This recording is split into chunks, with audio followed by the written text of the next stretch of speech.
समादरणीय धार्मिक सज्जन वृंद,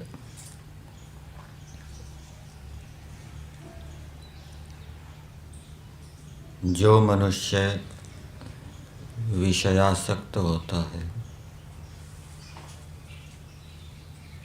अथवा जो धन के लोभ में पड़ा होता है, ऐसा व्यक्ति बाहर के विषयों में जो आसक्त है वो आंतरिक आध्यात्मिक धन को प्राप्त नहीं कर सकता।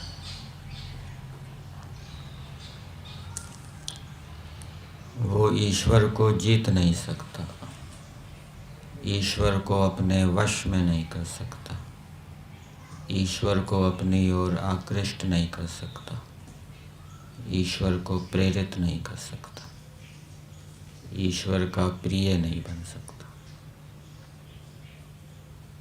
ये भी ईश्वर की एक आज्ञा है, विषयों में आसक्त ना होना, और उसके साथ साथ अलग अलग आश्रमों के वर्णों के कर्तव्य कर्म और धर्म भी विहित हैं वेदों में, वो भी ईश्वर की आज्ञाएं हैं।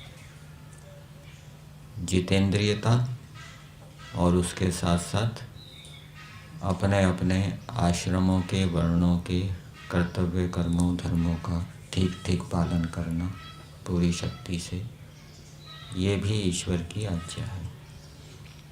और जो इनका अनुष्ठान करता है वो ईश्वर को जीतता है, वो आध्यात्मिक धन को भी प्राप्त करता है, वो आध्यात्मिक धन पर विजय प्राप्त करता है, अच्छे अच्छे दिव्य उत्तम गुण कर्म स्वभावों पर विजय प्राप्त करता है, उनमें श्रद्धा को उत्पन्न करता है।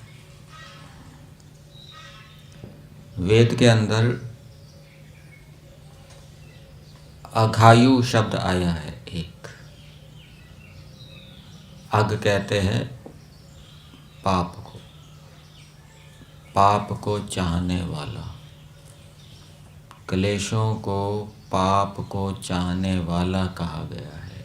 क्लेश जो है वो पाप को चाहते हैं, अर्थात क्लेशों से युक्त व्यक्ति पाप से बच जाए ऐसा नहीं होगा, वो पाप कर्म करेगा। और वेदवाणी कैसी है? वेदवाणी का महत्व वेद के अंदर ही बताया गया है। अथर्ववेद के एक मंत्र में बताया है, गोभिः विश्वे दुरेवाम अमतिम तरेम।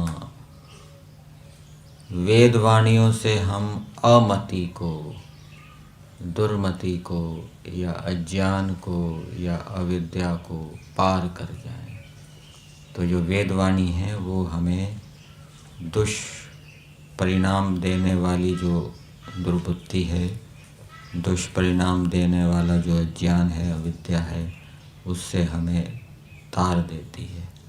इसलिए वेदों का स्वाध्याय हमें करता रहना चाहिए। हम दिव्य चेतना से, दिव्य विचारों से, दिव्य भावनाओं से, दिव्य लक्ष्यों से युक्त रहें, ये हमारे मन मस्तिष्क के अंदर उपस्थित रहें और हम आध्यात्मिक धन प्राप्त कर सकें, आध्यात्मिक धन को बढ़ा सकें। इसके लिए हमें ईश्वर की आज्ञाओं को जानकर उनको व्यवहार के अंदर लाना चाहिए।